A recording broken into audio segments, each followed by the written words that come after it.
말씀의 향기. 오늘은 경기도 김포시 믿음의 교회 신형섭 목사입니다.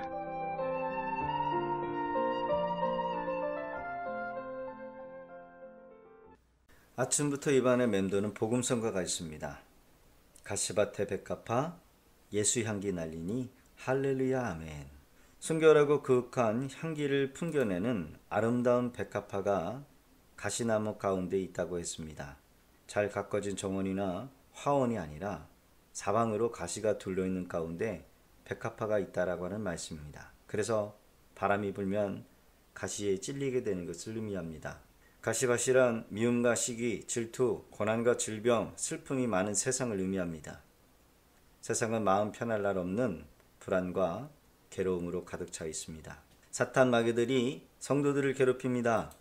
성도는 백합화처럼 수많은 순환을 받고 있습니다. 불신 가족들 가운데 온갖 비난과 핍박을 받는 외로운 성도가 있습니다.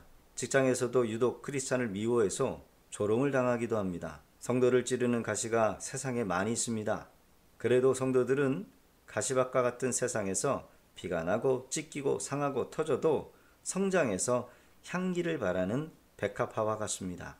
백합화는 아름다울 뿐만 아니라 그윽한 향기를 품겨 사람들의 마음을 즐겁게 해줍니다. 또한 바람이 불면 백합 향기가 멀리까지 퍼지게 됩니다. 그렇습니다. 고통이 없는 사람은 아무도 없습니다.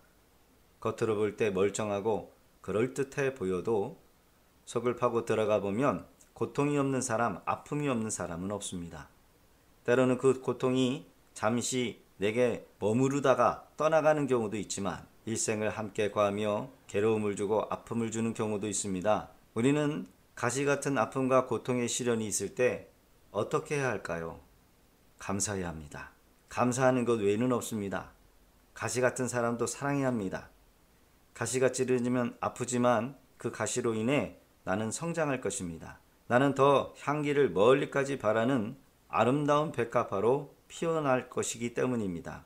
어떤 고난의 때가 있을지라도 때가 없는 고난은 없습니다. 하나님이 정하신 때가 있기 마련입니다. 고난이 끝나면 그 고난만 끝나는 것이 아닙니다. 그동안 당한 것, 잃어버린 것, 월급, 못 받은 것, 욕까지 얻어먹은 것까지 다 계산하고 결국 하나님께서 다 채워주십니다. 요일서의 기록을 보면 메뚜기가 갉아먹은 횟수대로 다 헤아려서 갚아주시겠다고 약속하십니다. 이처럼 고난이 끝나면, 훈련이 끝나면 모든 것이 영화롭게 회복됩니다. 둘째로 겸손해야 합니다. 바울은 3번에 걸친 기도에도 불구하고 그가 원하는 대로 육체의 가시가 떠나지 않자 하나님, 저의 기도에도 불구하고 이 육체의 가시를 그대로 허락하시는 이유가 무엇입니까? 라고 물었습니다.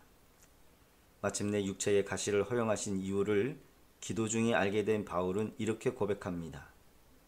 고린도후서 12장 7절 여러 계시를 받은 것이 지극히 크므로 너무 자만하지 않게 하시려고 내 육체의 가시 곧 사탄의 사자를 주셨으니 이는 나를 쳐서 너무 자만하지 않게 하려 하심이라. 성 어거스틴은 그의 유명한 고백록에서 그리스도인에게 가장 중요한 덕목이 무엇이냐라고 하는 질문에 첫째도 겸손, 둘째도 겸손, 셋째도 겸손이라고 대답했습니다. 하나님이 바울에게 육체의 가시를 허용하신 이유는 그를 겸손한 주의 사도로 만들고자 하는 하나님의 섭리였습니다. 지금 기도에도 떠나지 않는 가시가 나를 괴롭히고 있습니까? 그렇다면 이제 그 가시를 허용하신 주의 뜻을 알게 해달라고 기도해 보세요. 나를 괴롭히는 가시에도 불구하고 우리의 사명을 능히 감당하도록 기도해야 할 것입니다. 지금 나를 찌르는 가시의 고통이 아플수록 엎드려 기도하십시다. 가시나무 가운데 백합화가 찌르는 가시로 인하여 찢겨지지만 향기를 더욱 풍겨내듯이 세상에서 이런저런 고난을 당하지만 오히려 예수 향기를 나뉘는 성도님들이 되시기를 부탁드립니다. 말씀의 향기. 경기도 김포시 믿음의 교회 신형섭 목사였습니다.